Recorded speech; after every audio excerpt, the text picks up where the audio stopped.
April 2007 میں جب افتخار چودھری کو سپریم کورٹ کے چیف جسٹس کے منصب پر بحال کروانے کی تحریک چلی تو کئی صحافیوں کو بھی ٹی وی سکرینوں پر خود کو جرأت و صداقت کی علامتیں ثابت کرنے کا بہانہ مل گیا۔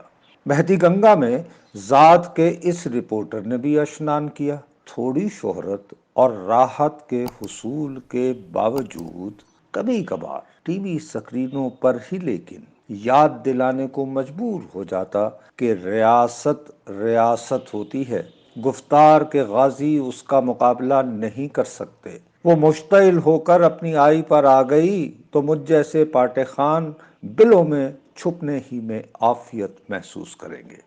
صحافتی تجربے کی بنیاد پر تشکیل ہوئی میری رائے کو بڑھاپے کے ہمراہ آئی احتیاط ٹھہرا کر رد کر دیا گیا۔ جرأت و صداقت کے کئی جواں سال نقیب حقارت سے اصرار کرتے رہے کہ پاکستان اب بدل چکا ہے۔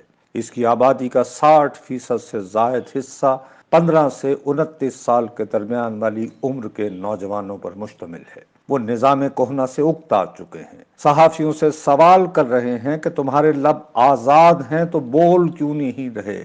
ذاتی طور پر اس ضمن میں میری مزید بدقسمتی یہ بھی ہوئی کہ ٹی وی کے لیے جو پروگرام کرتا تھا نام اس کا بولتا پاکستان تھا۔ بہت کچھ بولنے کو مجبور ہو گیا۔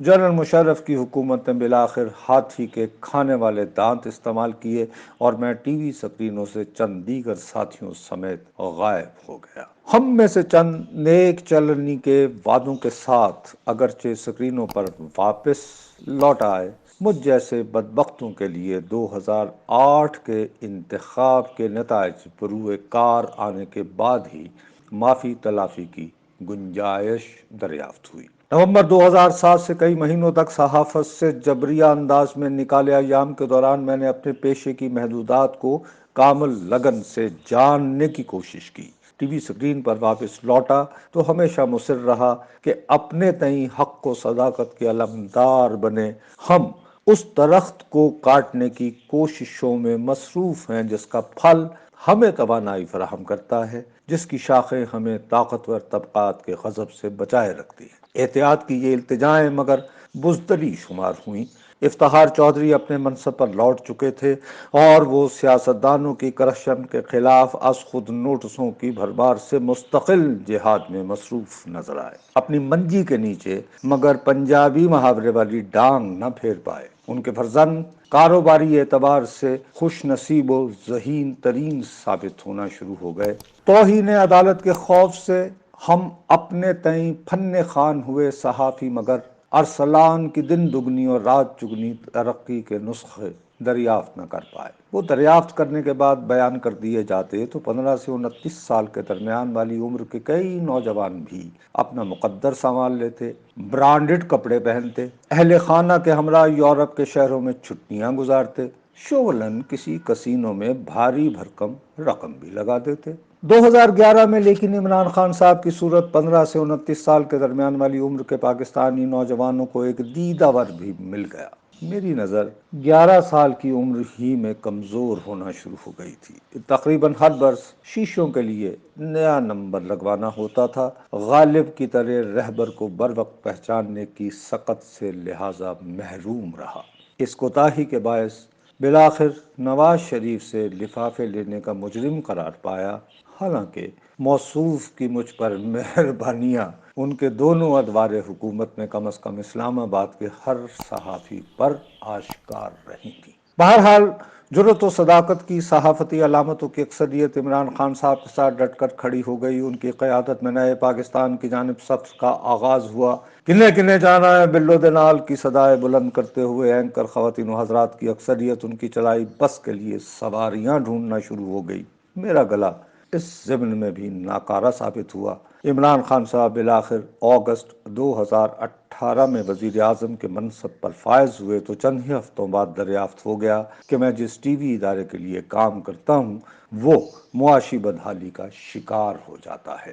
میرا بوجھ برداشت نہیں کر سکتا، دہائیوں تک پھیلے صحافتی کیریئر میں پہلی بار نوکری سے نکالے جانے کی ذلت برداشت کی، اب کونے میں بیٹھ کر دہی کھاتا ہوں، ہفتے کے 5 دن صبح اٹھتے ہی یہ کالم لکھتا ہوں، اسے لکھتے ہوئے ہمیشہ اس خوف میں مبتلا کہ نوائے وقت کے لیے بھی سبز قدم ثابت نہ ہوں۔ اپنی ایڈیٹر محترمہ رمیز مجید نظامی کا ممنون اور احسان مند ہوں کہ مجھ جیسے بھاری پتھر کو برداشت کیے جا رہی ہیں۔ تمہید ضرورت سے زیادہ طویل ہو گئی ہے، ہوئی تاخیر تو کچھ باعث تاخیر بھی تھا، ادھر ادھر کی ہانکنے کے بعد اشارے کنایے میں اطلاع آپ کو فقط یہ دینا تھی کہ گزشتہ 3 دنوں سے ہماری صحافت میں جرأت و صداقت کی مجسم علامتیں شمار ہوتی کچھ ہستیاں سرگوشیوں میں ایک دوسرے کے ساتھ فقط ایک ہی موضوع پر اندر کی بات معلوم کرنے کو بے چین ہیں۔ ان میں سے کئی ایسے افراد بھی ہیں جن کے چلائے یوٹیوب چینل دیکھیں تو گمان ہوتا ہے کہ وزیر اعظم صاحب کسی بھی فائل پر دستخط سے قبل ان سے رہنمائی کے طلبگار ہوتے ہیں۔ حق کو افراد کی ایک اور صنف بھی ہے جو قومی سلامتی اور خارجہ امور کے حساس ترین پہلوؤں کو بھی حب الوطنی کی حرارت سے بیان کر دیتے ہیں۔ جو موضوع ان کے مابین زیر بحث ہے اسے اپنے کالموں یا ٹی وی پروگراموں میں بیان کرنے کے حوالے سے جرأت و صداقت کی یہ علامتیں مگر ان دنوں بیمار شمار نظر آ رہی ہیں۔ کمال ہوشیاری سے منتظر ہیں کہ بالآخر جو جیتے گا اس کے ساتھ پھولیں گے۔ عملی صحافت سے عرصہ ہوا کنارہ کش ہو جانے کے باوجود مجھے جبلی طور پر اعتماد ہے کہ مذکورہ موضوع کے حوالے سے وہی جیتے گا جو ہمیشہ سکندر رہا ہے، اور فقط مقدر ہی سکندر نہیں بنایا کرتے۔ سکندری کو ٹھوس حکمت عملی اور اسباب درکار ہوتے ہیں۔